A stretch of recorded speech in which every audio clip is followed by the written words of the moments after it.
Before you start this episode, this is just a reminder that History Hack does have a Patreon account and a Ko-fi account as well. You can either register to subscribe and throw us a few quid every month, or simply buy us enough caffeine to continue through to the next episode, because frankly, we run on fumes most of the time.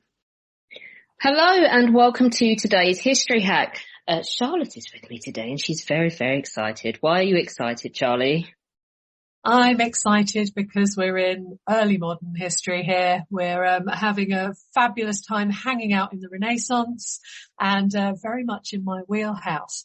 We've got a fabulous guest. We have Leah Redmond-Chang with us here today. She's a historian and scholar who writes about women's history through a modern lens. So right up our street, Alex. Yep, this is just definitely what we want to hear. She's taught at George Washington University and was a senior associate at University College London, as well as being the author of 2 previous books on female authorship and the letters of Catherine de Medici, who just sounds like a fabulous woman.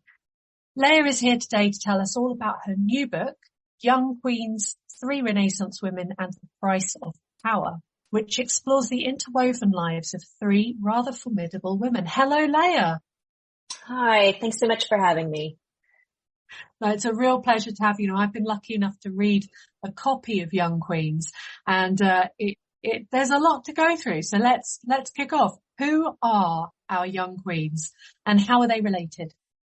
Okay, well, as you said, there are 3 of them, and we can begin with Catherine de Medici, who was the Queen Consort of France, and then eventually the Queen Mother of France, and is really the power behind the French throne for the whole second half of the 16th century. Then we have Elisabeth de Valois, her eldest daughter, who will marry at the age of 14 to become the Queen Consort of Spain. And finally, we have Mary, Queen of Scots, who's probably the best well-known of the 3. And she is sovereign queen in her own right of Scotland. She's also Catherine de Medici's daughter-in-law and Elisabeth de Valois' very close friend growing up. She is for about 18 months the Queen Consort of France as well, so she plays many roles. She's also Catherine's daughter-in-law. It's easy to forget all the relationships. It's already sounding like an episode of EastEnders here in the UK. Yes. This is great. Brilliant. How easy was it to find these women's voices? So you write of the correspondence between Mary and Elizabeth that perhaps their notes were easily discarded, the frivolous ephemera of a girlish friendship. How much actually survives? So, okay, it's a great question because I had many goals with this book, but one of them was definitely to try to uncover these queens as women, to try to find their inner lives. And that can be hard to do for a host of reasons, but it was very important to me, particularly having written about Catherine de Medici, who has such a nefarious reputation. She's almost sort of flattened. And so I really wanted to bring out the complexity. And I thought one way to do that was to really study the relationships between these women. And I knew that Elizabeth and Mary had been very close growing up. They shared the same bedroom. Mary's about 3 years older than Elizabeth, so more like an older sister. But they're very close. And of course, this means that while they're growing up, there are very few letters between them because they're almost always together. Or if they're apart, it's only for a few days. So no need to write. But one of the things that is quite striking is that there are very, very few letters between Mary and Elizabeth once they part ways. Once Elizabeth goes to Spain and Mary's in France, and then eventually Mary returns to Scotland. We actually have, as far as I know, only one surviving letter. And it's from Mary to Elizabeth once Mary is already a prisoner in England in 1568. But that letter references a correspondence. So there must have been other letters. We just don't know how frequently they wrote to each other. You know, I would hope that they did. I would hope that they kept it up. And there could be a number of reasons why we don't have them anymore. One is that there may have been a lapse. You know, they were young girls together, and then when they went off to their married lives, you know, they got busy doing other things, as one does. The other possibility is that some of those letters were destroyed after Elisabeth of Valois' death, Philip II of Spain, her husband, was known to destroy letters. So that's possible. And that may be why Elizabeth's own correspondence to a number of people is rather patchy. But there is the other possibility that those letters are still out there somewhere and they haven't been found yet. And you must know, there was recently a discovery of a number of Mary Stuart's letters, written when she was in prison in England, and they're all enciphered, and they were hiding in plain sight, basically, in the archives. It's just that no one knew what they were.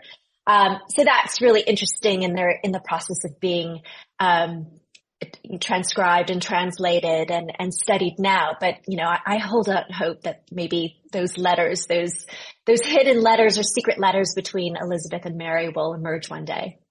It just drives me nuts the way that female stuff was kind of disregarded. It's still happening in the Victorian era. I've just written about Queen Victoria, and Lord Esher, he shaped the first half a century of scholarship on Queen Victoria, and ignored everything because he said women writing to other women was dull and pointless, and they just talked about nonsense. So he just cut it out. Yeah, no, that definitely happens. And even some of the things that I think were, particularly we can use Elisabeth as an example, dynamics that were going on in her household, her female household, or issues with her health were kind of ignored because these were women's problems. And so, but there's so much that you can actually glean from that correspondence. Again, that really, really, taps their inner lives. So it's worth looking at again. Definitely. Yeah. With my Queen Victoria thing, I went full throttle down the road of Queen Victoria and her body image issues and her motherhood and hating pregnancy and just all the stuff that Esher left out. Yes. And, for me, Elisabeth de Valois, what really, and, Charlotte, you would have gotten this from the book. I was just fascinated about all the correspondence around her period. Yeah. Whether she was having her period, if she wasn't, what could induce it, what they were trying to do to get it to come, what did it mean that she didn't get it? I mean, it's all a little bit veiled, but at the same time, they're actually quite chatty about it, and that's fascinating. It's this sort of weird thing we have of historical women living in a vacuum. They never spoke to each other. They had no friends. They were born. They did some embroidery. They had babies. And hopefully they survived that, and then they died. And this idea of these interwoven, like you say, these lives that are so important, and how important women's issues are to the whole country, whether or not the Queen Consort of Spain is having a regular period, is capable of conceiving a child, is hugely important. Yes, definitely. There were so many politics that turned around it, right? And it's one woman's body, or not even a woman. I mean, she's really a young girl, right? By the time Elisabeth de Valois gets to Spain, she's 14. I think I said that she was married at 14. She was actually 13, but by the time she gets to Spain, she's 14 years old. And in many ways, she's like other 14-year-olds or even kids that we know today. So, I think that's worth taking into consideration. There has been this idea in scholarship in the past that, children grew up fast, that adolescence didn't really exist in the same way. And to a certain degree, that's true, but in many ways, it's also not true. And I think that when you recontextualize the period and look at it through the eyes of an adolescent, like a 14-year-old, today, you start to think about some of these things a little bit differently. Your book highlights the importance of diplomatic female friendships and diplomacy in where one lays a friendship. The example of Elisabeth and the affair of the ladies in her Spanish court is what's coming to mind. Did women in power have to be careful with their friendships? The short answer is yes. Most definitely. And that is a very hard lesson that Elisabeth learns quite early in her career in Spain. So to sum up quite quickly, she gets to Spain. She's 14 again. Elisabeth has just lived through this incredibly traumatic time because just after her wedding, her father, Henry II of France, is killed brutally in a jousting accident. And just months later, she has to leave for Spain. and leave her family, including her mother, whom she loved very, very much. So this is all very traumatic. And she gets to Spain, and Spain is not, Elisabeth didn't grow up thinking of Spain as a friendly country. Spain was the enemy of France. So she's had to make a mental adjustment that, suddenly she's going to become queen of Spain, and that now Spain is her family and her friends. So in many ways, she's quite isolated, and she looks for fun and companionship where she can. And she finds that in her close circle of ladies who comes with her to Spain. And unfortunately, she makes some bad judgment calls, and she puts a little bit too much trust into one of them at the expense of some of the more senior members of her entourage. And this causes quite a kerfuffle, not only in Spain, but definitely in the court of France once word gets back to her mother, Catherine de Medici. And Catherine sends Elisabeth a series of very scolding letters about how she's behaving like a child and not doing what she's told and misplacing her trust. And that is a moment where Elisabeth learns that, what she thinks of as a friendship with a lady in waiting who's about her age, that friendship, that those feelings of intimacy can never be totally mutual. There's a power difference, and there's a difference in rank. So where Elisabeth sees in a lady in waiting the possibility of a friendship, that lady in waiting sees the possibility of advancement. And that is what Catherine teaches Elisabeth. And she tells Elisabeth, look, that lady in waiting is probably using you, and she's using you to get to your husband, Philip II. And make no mistake, Philip II will use that to his advantage. And I can only imagine what that might have been like for Elisabeth to receive that letter from her mother, that it was crushing, because not only has she disappointed her mother, but she's lost any possibility of a friendship with a woman that she really liked, or of a true friendship. And I think that might be one reason why Elisabeth eventually grows so close to her sister-in-law, the Princess Juana, who is Philip II's sister. It's because Juana, among other things, there isn't the same difference in rank. Juana was a royal princess of Spain. She had also been a queen consort of Portugal. And so they can meet each other on very shared terms. And that was rare. So in that sense, Elisabeth was actually quite lucky. What do we learn about Catherine's relationship with Elisabeth from her letters? Okay, so I will try to do justice to Catherine here, because I really am a fan. I'm really a fan of Catherine's. It's quite complex. Catherine adores her daughter, and Elisabeth loves her mother. I mean, it's definitely a relationship of respect. Elisabeth feels a lot of filial piety, a lot of loyalty and duty to her mother, but I think there was also very much real affection. And so when Elisabeth leaves, Catherine is quite distraught.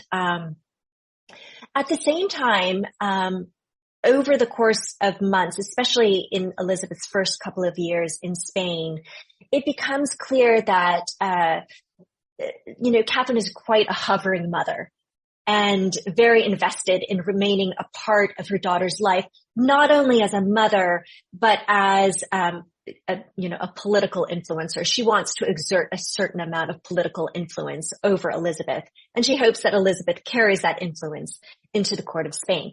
So you can kind of see Catherine's tendencies to become a controlling mother develop. I think that they were probably already there, but they become more pronounced over the course of these first couple of years. And to some degree, that is because of the political situation in France, which is incredibly tenuous at the time. And Catherine really needs Elisabeth to do what Catherine wants her to do. So she exerts this kind of helicopter control as best she can through her letters and through her letters to the ladies in Elisabeth's entourage. And Elisabeth responds. I mean, she she obviously, I think she kind of has that oldest child syndrome where she doesn't really want to rebel. You know, she wants to be the good daughter.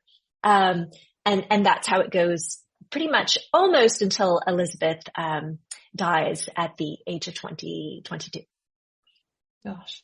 I mean, we should say that we're sort of framing this episode very much on the relationship between these three women rather than attempting to do three cradle to graves, because there is so much. But it's worth saying that, you know, a lot of what Catherine is asking Elisabeth to do, even though it seems pushy and seems awful, is nothing that she herself didn't have to do, and almost the same as her mother as well. Being sent to other countries, to marry into royalty in Catherine's case, wealth in her mother's, and this sort of idea of marriage for diplomacy. Absolutely. I mean, I think that this is, this is the role that royal and aristocratic women play. And so what Catherine is asking Elisabeth to do is really no different, as you say, than what Catherine in many ways herself had to do. It's just that the political stakes, when Elisabeth was a young bride, were much higher, perhaps, even than when Catherine. And Catherine did not marry a king or even the heir. At the time that Catherine marries the future Henry II, he is a second son. His older brother is still alive, and it's his older brother who's slated to inherit the throne. So the pressure on Catherine is a little bit different than it is on Elisabeth. By the time Elisabeth arrives in Spain, there's this new reign in France. Her older brother, who's still a teenager, has inherited the throne, and so things are definitely a little bit precarious politically. But also, the reform in France has really reared its head, and the kingdom is quite factionalized in terms of religion. And there's already the suggestion that maybe this could eventually end in civil war. So there are a lot of efforts to find ways both within the Kingdom of France and using international diplomacy to keep the peace. And that burden is placed on Elisabeth as well. Well, let's talk about the third in our mix, and again, the one that we perhaps in the UK know most about. Let's talk about Catherine and Mary Stuart. So Mary is Catherine's daughter-in-law. Mm-hmm. And then all of a sudden, she's not anymore. How did Catherine's relationship with Mary change after the death of Francis II? So, first, if I can, let me talk a little bit about the relationship before the death of Francis II. I actually find this relationship between Catherine and Mary to be very fascinating, particularly when Mary is a child, partially because we actually can't be totally sure what it was like. I think there's this thing that happens particularly with historical women who are very well known. We often take the histories that have already been written as fact, right? Even though there's a fair bit of speculation that goes into the writing of any history. So when we go back to the primary sources, we have all of that history that's already been written in our heads, and we evaluate the primary sources through that lens. And I tried really hard not to do that. Of course, you can't always succeed, but I tried really hard not to do that. So one of the things when that really struck me is how enamored Catherine was of Mary Stuart when Mary first arrives in France as a child at the age of 5. I mean, the reports all over the place are glowing, but Catherine really seems to share in that sort of awe of Mary as a young little child sovereign queen. And Mary has a lot to, going for her. She's quite beautiful. She's very charming. She's effectively a refugee, so everyone feels sorry for her. Her mother, Mary of Guise, was very well liked at the court of France, so everyone is disposed to like the little Mary Stuart.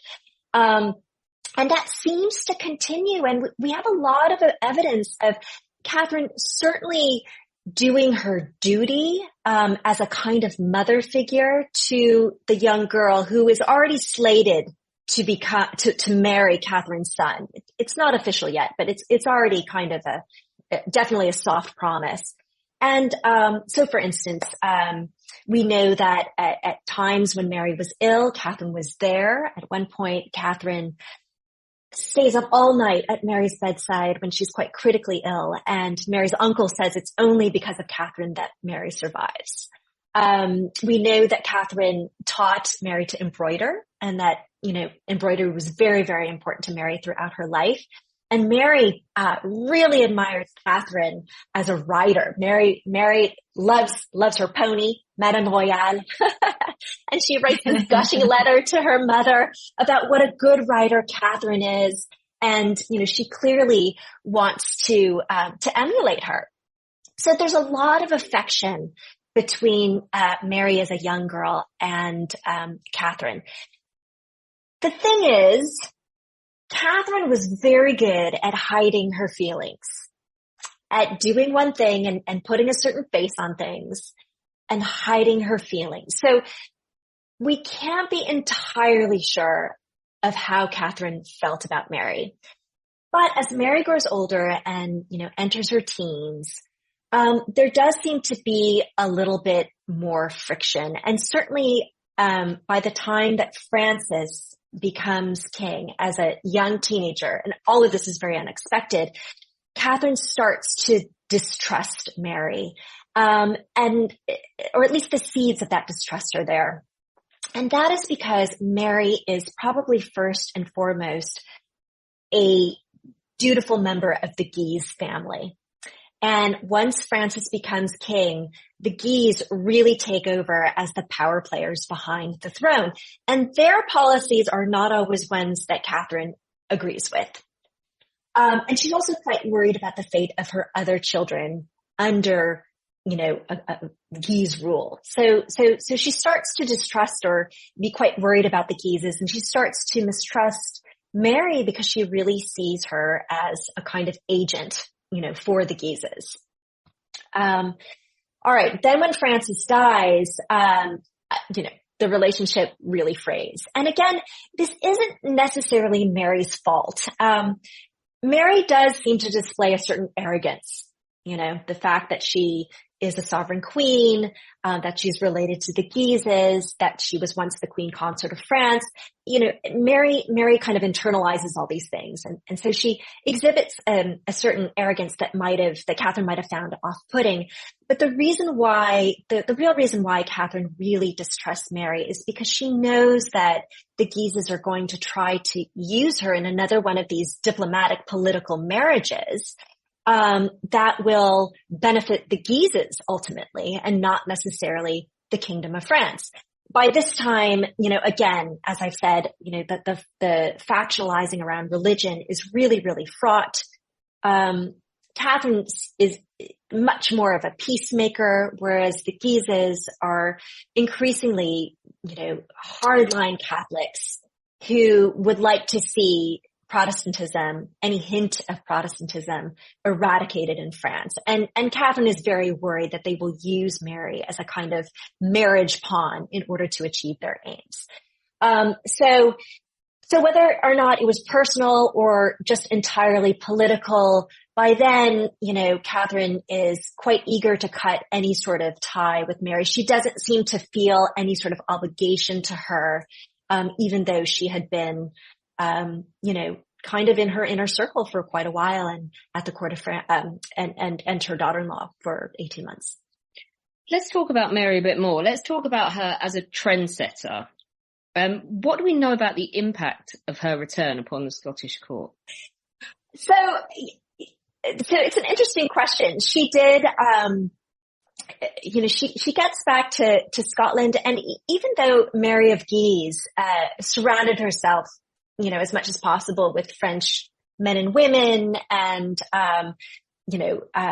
worked hard to bring French style to Scotland, Mary definitely seemed to want to do that as well. And in fact, perhaps the pressure was more on Mary to do that, a kind of, internal pressure for herself.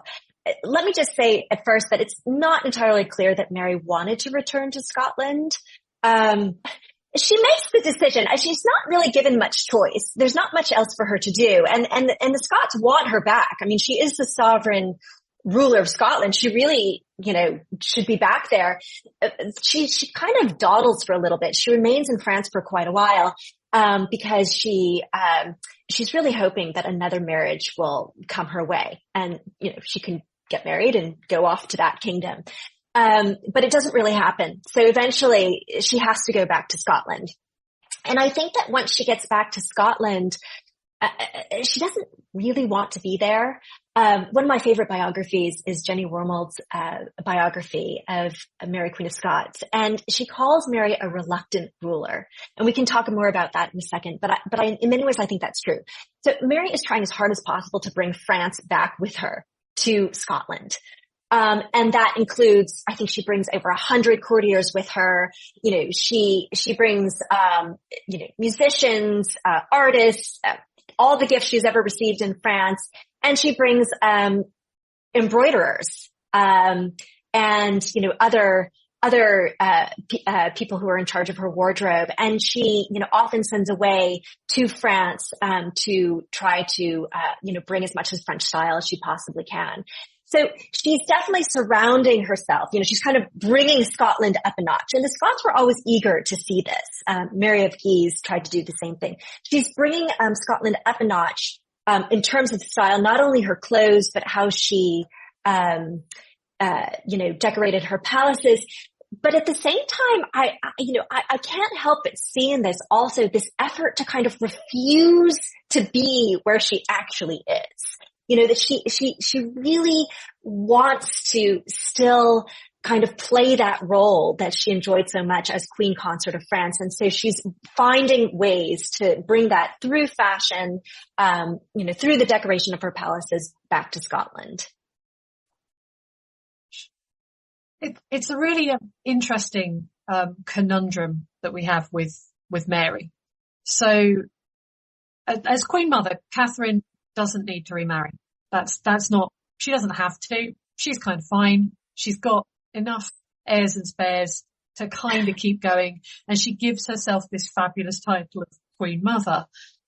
But it's very different for Mary Stuart. Tell us a bit. We've touched on this just a bit. I think we should talk about her search for a second husband. Do you think she preferred being a queen consort to being queen regnant? I think so. I think she was raised to be a queen consort, by the Guises. And I should clarify that. So Mary was the reigning queen of Scotland, but in some ways the more prestigious role, and certainly the role that would have been more advantageous to the Guises, was to be the queen consort of France.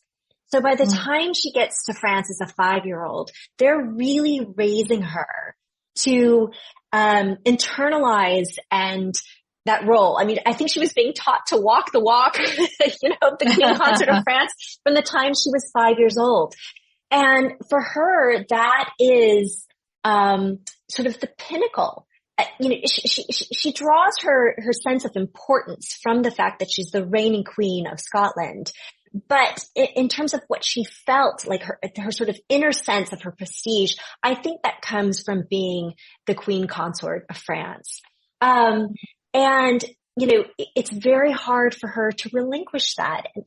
When Frances dies, again, she's only a teenager. She's 18 years old. And I think that if we put ourselves back into those sort of 18-year-old shoes, you can kind of look at her with a lot of sympathy, right? Like her whole sense of self has just been utterly destroyed. And now she's, like you said, more or less, she packs herself off, or she, is packed off back to Scotland, and she has to adopt this new role that she wasn't really trained very well for. She kind of let all the ruling of Scotland, she gave that over either to her mother or to her uncles. So in some ways, she's back in Scotland, but she would rather that someone else sort of do this for her.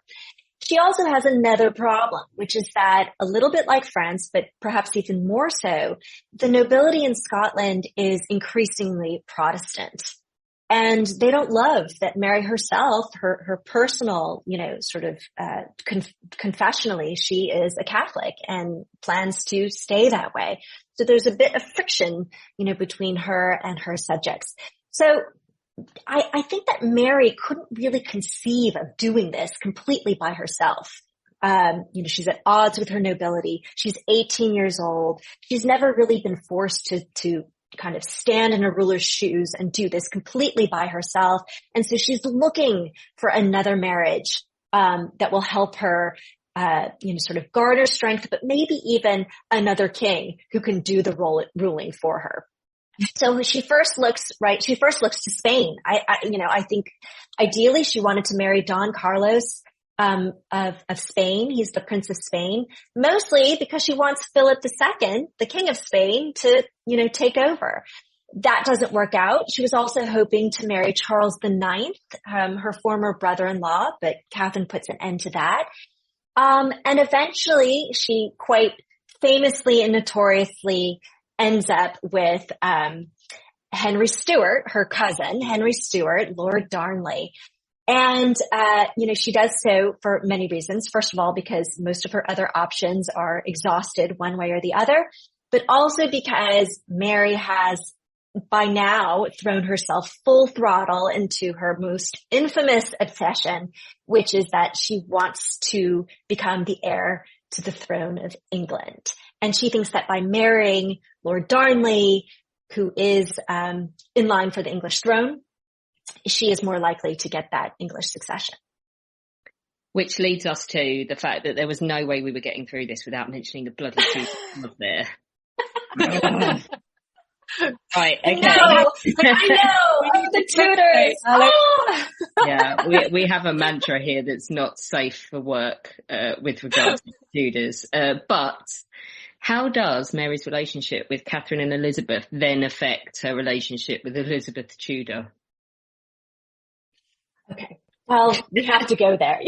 Yeah, we do. Go there. All right. Okay. So I think, again, Mary is very close as a child to Catherine. She's very close to Elizabeth. She's raised by the Guises to trust family. And I think that she thinks, mistakenly, that Elizabeth Tudor, is her cousin and therefore is going to be her ally. I think she thinks this for quite a while. And Elizabeth kind of leads her on. It kind of tries to not necessarily reveal the fact that Elizabeth doesn't trust Mary one bit. And it may be that Elizabeth Tudor had some sympathy, for Mary, but politics demanded that almost by definition they were going to be enemies, and that's because Elizabeth Tudor herself doesn't feel very secure on her throne. But I think the other way to look at it is to look at it a little bit differently, like how Mary's relationship to Elizabeth affects her relationship to Catherine. I think once Mary becomes very obsessional about the English crown, the English succession, she tries hard to befriend Elizabeth, and Catherine herself finds this very threatening. And that is because, England and France have always had, every kingdom in Europe at the time, this on again, off again friendship. Sometimes they're enemies, sometimes they're friends. It all happens, it all depends on alliances. But increasingly, Catherine gets very, very worried about the old alliance between Scotland and France. This relationship, it's a political alliance between Scotland and France, which has been very useful for kind of, staving off threats from Spain, showing that France has, imperial capabilities and imperial ambitions to rival Spain. And it also gave them control over the Channel so that Spain couldn't drive their ships up to Spanish Flanders. What Catherine is worried about is that Elizabeth and Mary will become bosom buddies, and suddenly Scotland will renounce the old alliance, and that will open the gateways basically for Spain to make a move on France, or at least to pursue more of its imperial ambitions that France fears. I don't know if that answers your question. Absolutely does. I mean, because these are bits that we don't always think about. We think about the power struggle between Mary and Elizabeth, as in Elizabeth Tudor, Elizabeth I. We don't think about the fact that this is part of something so much bigger in terms of European dynastic foreign policy. It's a big deal whether they get on. Well, and it's very geopolitical, right? And actually it's very tied to geography and the importance of that channel, the importance of cutting off the waterways between, Habsburg, Flanders and Spain. And in the meantime, like Spain is sending ships out to the New World. So, they have to find these ways, to kind of, put the brakes on Spain. So yes, there are these sort of personal relationships between Mary and Elizabeth, but indeed, that it's all part of a much bigger geopolitical conflict. Okay. So talking about big European picture here, all of our queens here, all three, we're going to park Elizabeth Tudor for a while. Just put her out. She can be all popular over there on her own. All three queens struggle to manage the emergence of Protestantism. We touched on this a little bit, but it's coming everywhere across Europe. What do we know about their different approaches to managing this threat? Okay. So, first let me preface the answer by saying it does depend a little bit on their rank, right? And the relative power that they exert in their own kingdom. So the difference here between a queen mother, a queen consort, and a sovereign queen is going to be quite important. So Catherine, it's really kind of terrible that Catherine has this nefarious reputation, because for much of her reign, she was really something of a peacekeeper, and she really strived to create some sort of toleration in the Kingdom of France. As much as possible, she wants to avoid civil war. She completely fails at that. I mean, the whole second half of the century is in France is just defined by civil war. But she's constantly picking up the pieces after each conflict and trying again. I mean, that's what I really love about Catherine. She never really gives up. She just keeps trying. Elizabeth, it's a little bit different. So remember, she's in Spain by the time she's 13. And when she leaves, Protestantism is a real threat in France, but it hasn't exploded quite yet in the way that it would within a few years' time. And her own father, Henry II of France, who was quite a pious Catholic, he was quite rigorous in his persecutions of Protestants. So the France that Elizabeth is leaving is more Catholic than it is certainly, even 5 years later. And then she arrives in very Catholic Spain. She's very much under the influence of her sister-in-law, Juana, who is very pious herself. And of course, Philip, who is, quite celebrated, right, for his Catholicism. And in fact, the Spanish king and queen are known as the Catholic monarchs. They're supposed to be like the ultimate, Catholic, sovereigns in Europe. So Elizabeth doesn't really have any sympathy for Protestants at all, but she does have a lot of sympathy for her mother. And she, to the extent that she's a queen consort, so she doesn't really exert any power, any influence, but, I think she believes in the Inquisition, and I think she believes that a clear eradication of Protestantism in France is the only real path forward. But at the same time, her loyalty, as a daughter, but also as a sister to her brothers to become the King of France, dictates how she goes about it. So even though she doesn't necessarily buy into her mother's policies of toleration, she wants to help her mother. So she tries to advocate for those policies to her husband. But she doesn't have the same kind of problem, because even though Protestantism does flare up now and again in Spain, it doesn't represent the same kind of political and religious threat as it does in France. Mary, it's a completely different story. Protestantism had already really started to proliferate among the nobility in Scotland thanks to John Knox. And that was already happening during the regency of her mother, Mary of Guise. So when she comes back, she's not really interested in eradication. She needs her nobles. So she wants to make peace with them. And she also very much needs her half-brother, Lord James. This is her illegitimate half-brother, and he is a Protestant.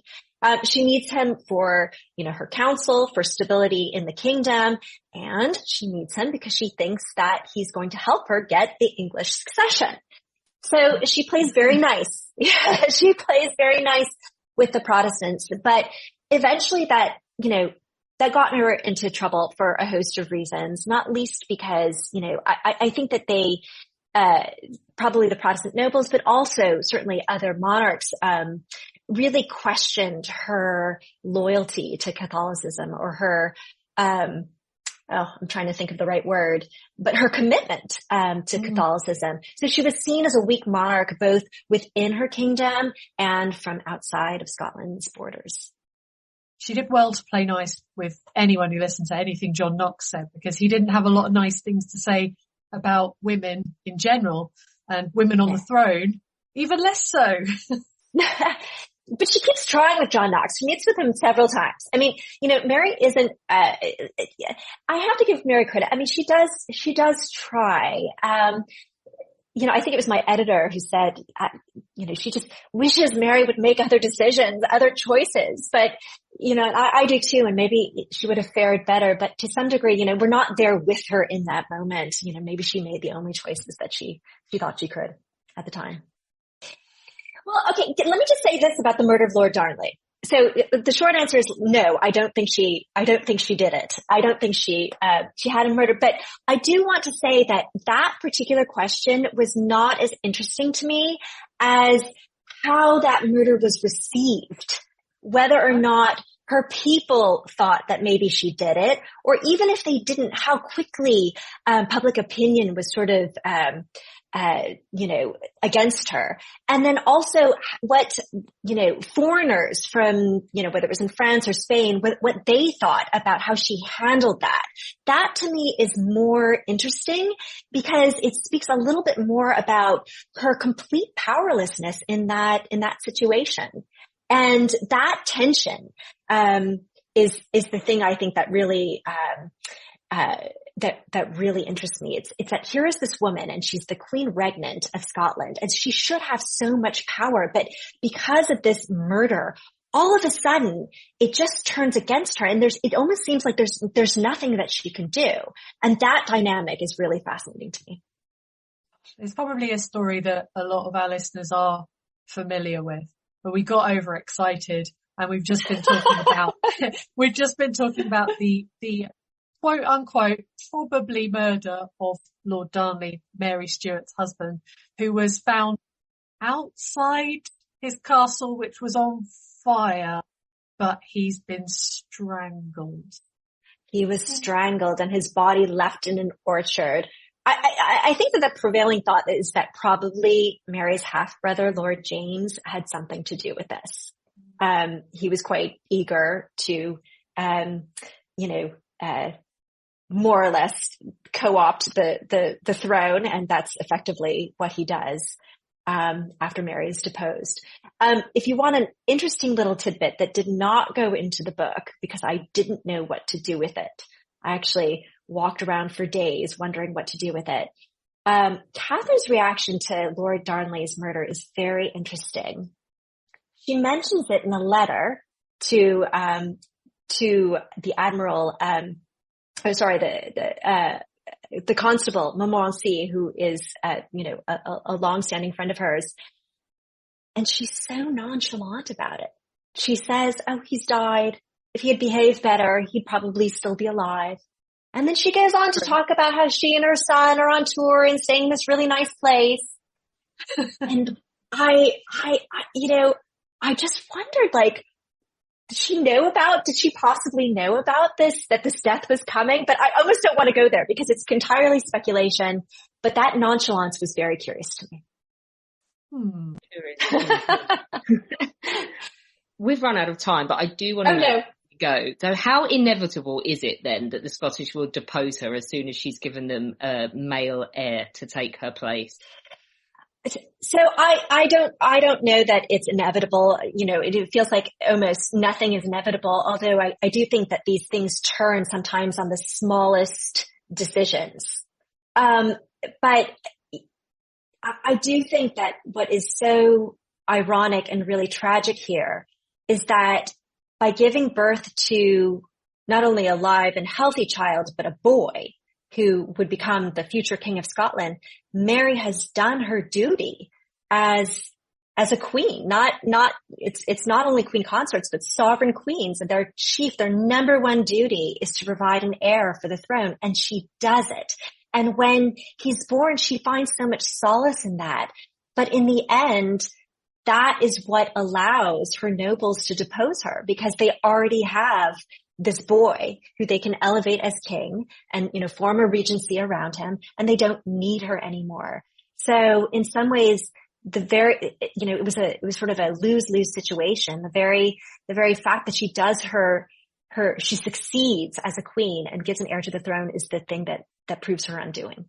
Leah, we knew this was going to be a mammoth task to try and squeeze these three incredible women into one episode. So we're just going to have to say people are going to have to buy and read Young Queens. When can they do this? When is it out in the UK, Leah? It is out in the UK on May 11th. So just in a few weeks.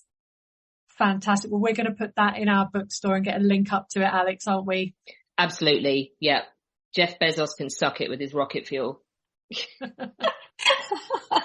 Thanks so much for joining us, Leah. Thank you so much for having me. It was really fun. Our incredible guests give us 45 minutes of their time to join us and talk about their work or their new book. This is just a small taster. As a result, we have launched our very own bookshop on bookshop.org, where you can find our guests' latest books, you can support them, and you can support us on History Hack. 10% of every sale via our bookshop supports the podcast and allows us to keep going and bring you more top-of-the-line guests. You can find our bookshop at bookshop.org/shop/historyhack or search for us in the shop section.